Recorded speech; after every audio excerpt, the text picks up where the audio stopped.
corruption by the state. The feds identified him as one of the new acting bosses of the New York Mafia. Who was Nicholas Corozzo, acting boss Gambino? Nicholas Little Nick Corozzo, born March 17, 1940, is a New York mobster who is reputed acting boss of the Gambino crime family. Nicholas Corozzo was born in Corozzo, Brooklyn, to first-generation immigrants from Corozzo, Caneo. During the early 1980s, Nicholas Corozzo was a bitter rival of Gambino couple John Gotti.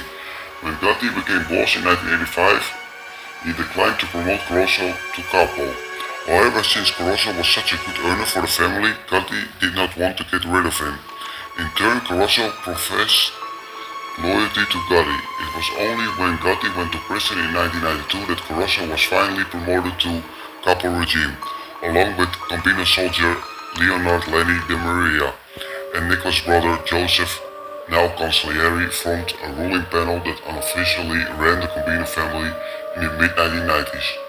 Corozzo was elevated to acting boss of the family. In 1996, Corozzo was ordered the murder of location crime family associate Robert Arena.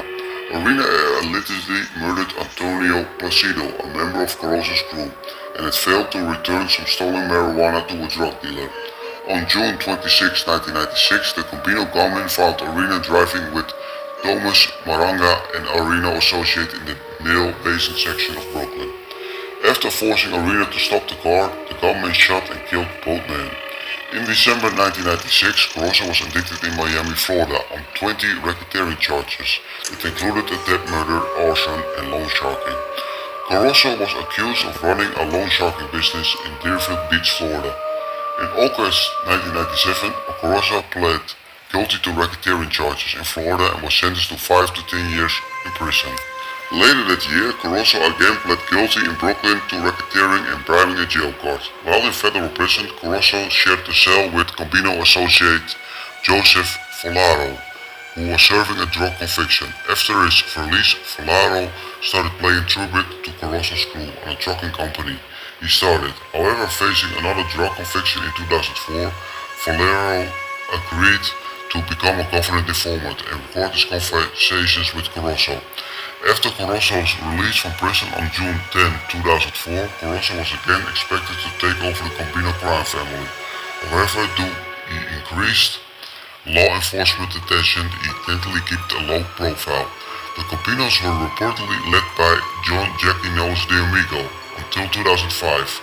Corozzo kept his position as a capo regime. Despite his health concerns and tight parole restrictions in 2006, new reports stated that Nicholas Corozzo and De Amigo were the new bosses of the Gambino family, with Arnold Scritri as underboss and Joseph Corozzo as consigliere. In February 2008, Corozzo was indicted twice, one for federal operation Old Bridge and the other state operation Touchback. The federal indictment was for the 1996 Arena and Maranga murders, adult racketeering charges with Folaro as their main witness. The state indictment constructed and prosecuted by Assistant District Attorney Benjamin Mantel, who was for enterprise corruption, especially for Queens-based gambling ring that grossed almost $10 million over 2 years from sports betting. Before law enforcement could arrest Corozzo, his daughter Bernadette alerted him that agents were arresting Gambino members. Corozzo was immediately went to hiding. The FBI searched intensely for Corozzo and television program America's Most Wanted did a feature on him. On May 29, 2008, after 4 months of fugitive, Corozzo surrendered to authorities with his lawyer by his side. Authorities said that Corozzo appeared exhausted and unable to handle the media publicity surrounding his disappearance. In July 2008, Corozzo was pleaded guilty to the state enterprise corruption charges. Ada Bent-Mental handled the plea bargain that Corozzo agreed on the state level. On April 17, 2009, Corozzo was sentenced to 13 and a half years in federal prison for the 1996 Arena and Marenga murders. On April 28, 2009, Corozzo was sentenced to 4.5 to 13.5 years on state sports betting conviction. Corozzo will serve the state sentence at the same time as the federal sentence. Corozzo is serving 2 sentences at the United States Penitentiary Leavenworth. His projected release date is March 2, 2020.